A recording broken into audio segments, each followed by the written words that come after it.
It's an automatic. It's an automatic. It's an automatic. Yes.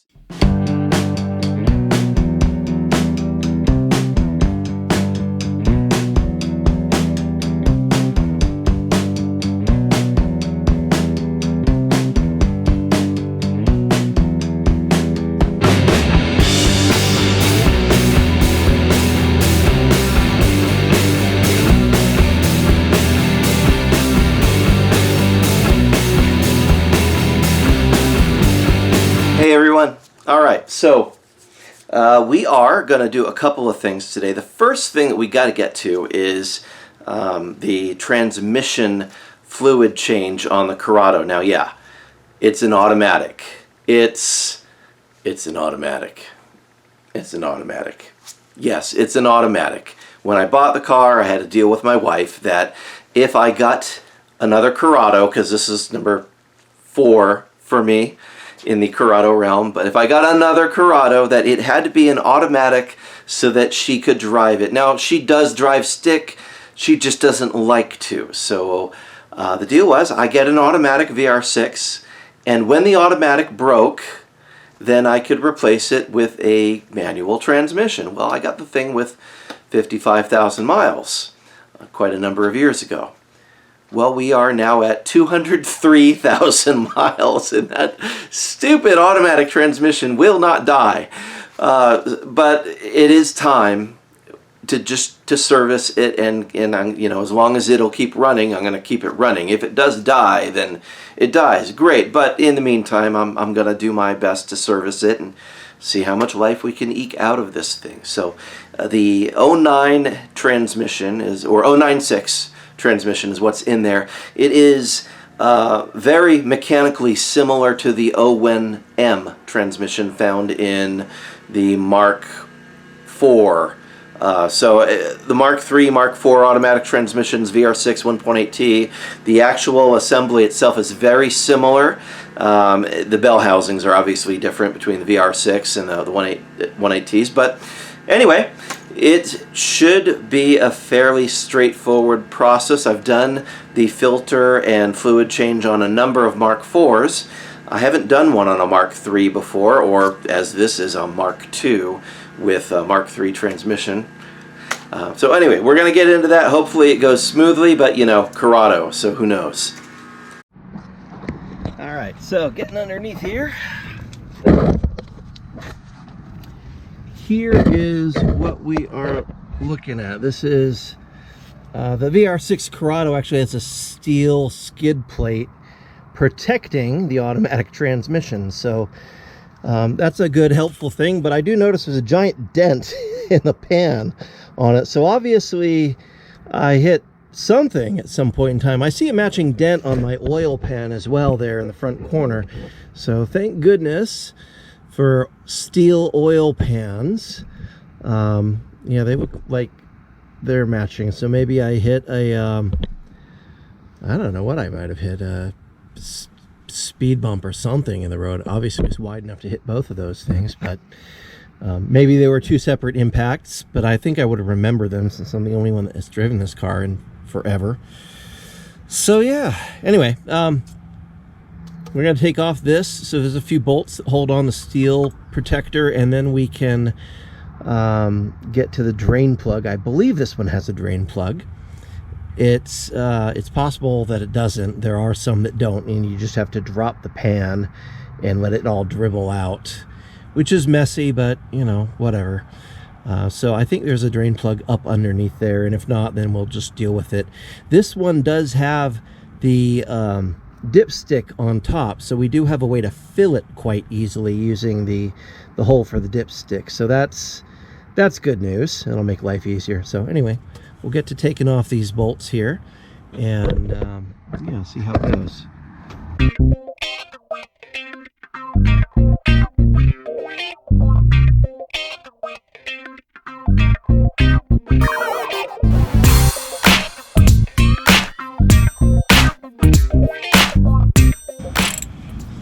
This is all reminding me that the last time I did this kind of work, I was using a lift, and it was so much better. But that's not sort of work I get to do since I work at home on this stuff and I do not have a lift. I'd be happy to accept a lift if somebody wanted to gift one to me. You know, call it a channel sponsorship, but the reality is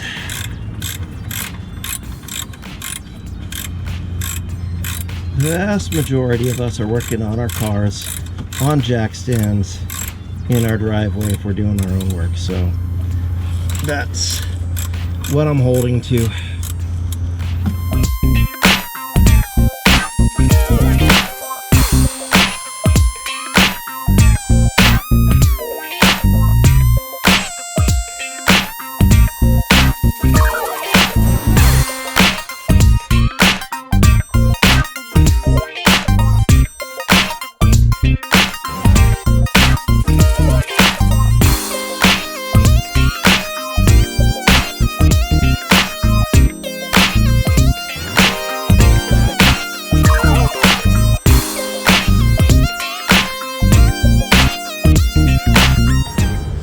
So now we have access to the pan, and this very deep skid plate makes it, not skid plate, spoiler makes it really hard for me to get in here, but it looks like there's just the 4 bolts. I'm feeling around and I don't feel a drain. So I think this is indeed the style of amazingness. I think I'm gonna go ahead and remove my Ryger front spoiler while I'm doing this, just so I get better access, so I don't feel like I'm pinned to the ground. So let's do that real quick.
Got a receiving pan ready,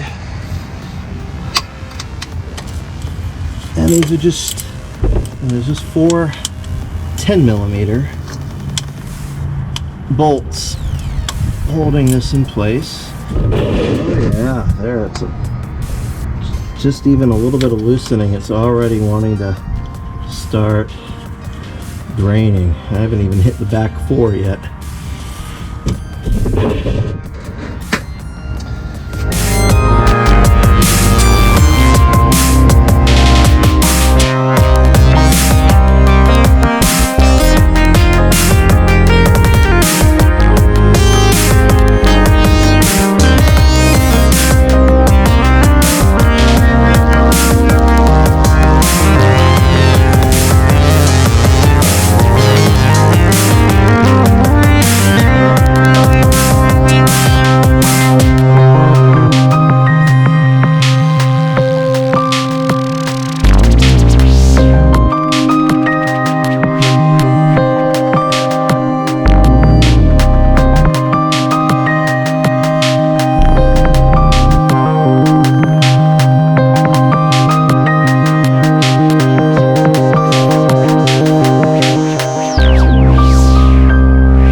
Pan's coming down.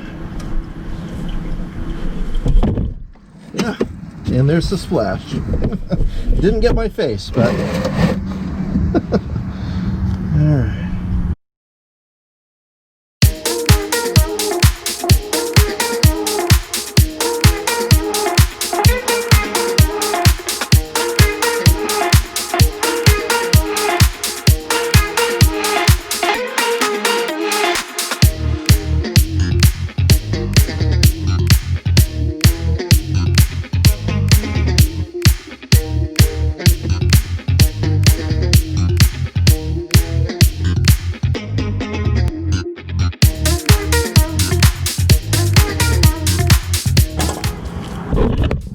So, you can see in the light here, we don't have a crazy amount of metal shavings, which is a good sign. All right. I also don't see the sacrificial magnet that's supposed to be in here, so I may need to go grab one and put one in here for next time around. It grabs all these little things and collects them. So anyway, overall, looks in decent shape. I'm going to do some cleaning up here when I switch out the filter, and yeah, should be all right. There we go. All cleaned out, and actually that big block there is the magnet, so yeah, everything's fine. There were not like a ton of metal shavings attached to it. Really clean. I'm pretty happy with that. So we'll go ahead and pop out the filter, and we should be able to move ahead pretty quickly with this. This is going, dare I say it, better than expected. Oh no, I just jinxed myself. I'm sure something horrible is gonna happen now. Hopefully not. Okay. Oh, and the horrible thing. Now I see the horrible thing that is about to happen is I do not have the right filter. I don't. That is definitely not this filter. So I'm gonna need to pop that filter out and cross-reference stuff online and see what filter they sent me. If I can use this filter. I'm guessing not, because this one doesn't have any sort of screw holes in it, and that one is screwed in. So that is definitely gonna keep me from getting this all back together today, but I will go ahead and clean out some of these valves here and make sure that everything is nice and tidy and ready to go back together for when I do put it together.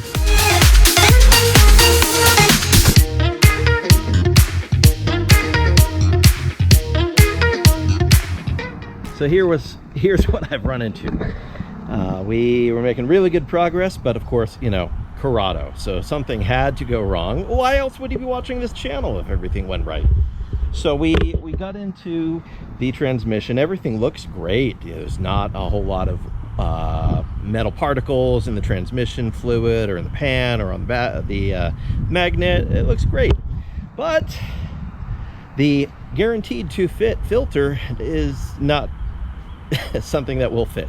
It's the wrong filter. So I am gonna have to source another transmission filter before I can continue on to reassemble the transmission. So not the end of the world, but annoying, because I did want to drive the car tomorrow, and that's just not going to happen. So for now, I guess we're just going to leave you where we're at. We'll check back once we have the proper filter, and we'll continue on with this. But make sure you like, subscribe, share, hit the notification bell, all that good stuff. And if you'd like to partner with me and sponsor some of this stuff, there's a link to my Patreon page as well in the description. I would absolutely love a little bit of help there. If you've got a business that is along the lines of motorsports or car enthusiasm and you'd like to toss me a bone, hey, I got you. So anyway, till next time, look forward to seeing how things go, and we'll catch you again. Thanks.